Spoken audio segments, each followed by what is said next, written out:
good unit from top down, just really solid. It's a tight competition to see who's gonna start and who's gonna contribute. But like how I said, every guy in the room is good from top to bottom, and we're all making each other better. And what stood out to you about Marquise Graciel specifically? Now, obviously, I wasn't here in the spring, but I've heard he's made a lot of improvements, and I've definitely seen it. Just being physical, getting to the ball, kind of having a relentless motor. Bralen, when you're in a spot that's going to be a rotation, is it motivating at all to try to be the first wave of guys out there on the field? Is that a consideration?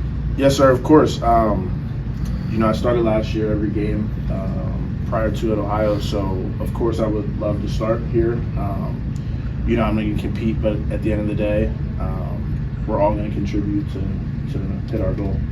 Last year when you were at Ohio, those games against Kentucky and Syracuse, kind of the power conference games, how much do you hear from coaches in the portal that your performances against those two teams specifically helped?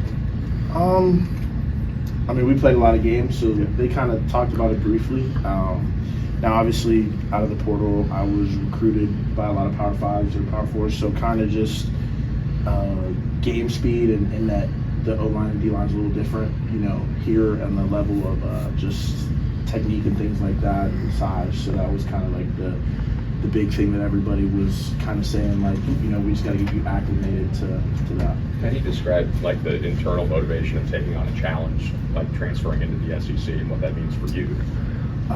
So out of high school, I wasn't heavily recruited. If you look it up, so kind of just like I've always had a chip on my shoulder. I've always had to prove myself. When I was younger, I was a running back, and everybody told me I was too big to be a running back. Now I'm too small to be a defensive lineman. When I got to college, I was 235. So kind of just like keeping that in my mind and knowing that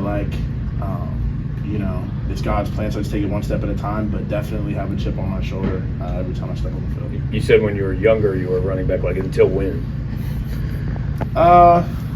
So I went from running back to tight end in 6th grade. But now you gotta understand, I played quarterback, running back, offensive line, all types of things. I kind of was always a team player and kind of just filled the roles that the team needed. And so like I said, but it was always maybe you're too big for this or you're too small for this position, things like that. So kind of just all throughout my career, those things I've heard. What's too big for a 6th grade running back? Because I'm going to guess you weren't 235 at that point. No, it's probably 170, 175. Not bad. Right? just what? Was it a league where it's hey, there's a weight limit so you don't hurt the other guys, or what?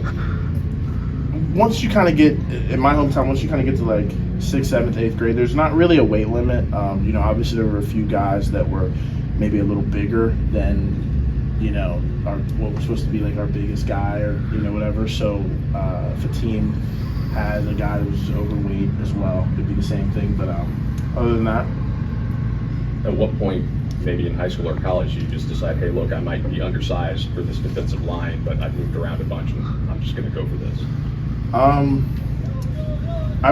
watched Aaron Donald play. I was blessed to be from Pittsburgh and hear about him. So kind of just watching a guy like him play and kind of growing up and watching Pitt football. I lived 20 minutes away from the facility and everything. So kind of just watching things like that, kind of helped me once I got to okay, I know I'm going to play defensive line in college and I know I got to gain weight and stuff like that, but I knew it was possible because I've seen it done, before. Really, how many practices does it take? Or are you still adjusting as far as getting used to SEC practices? Do you feel like you're acclimated or are you still getting there?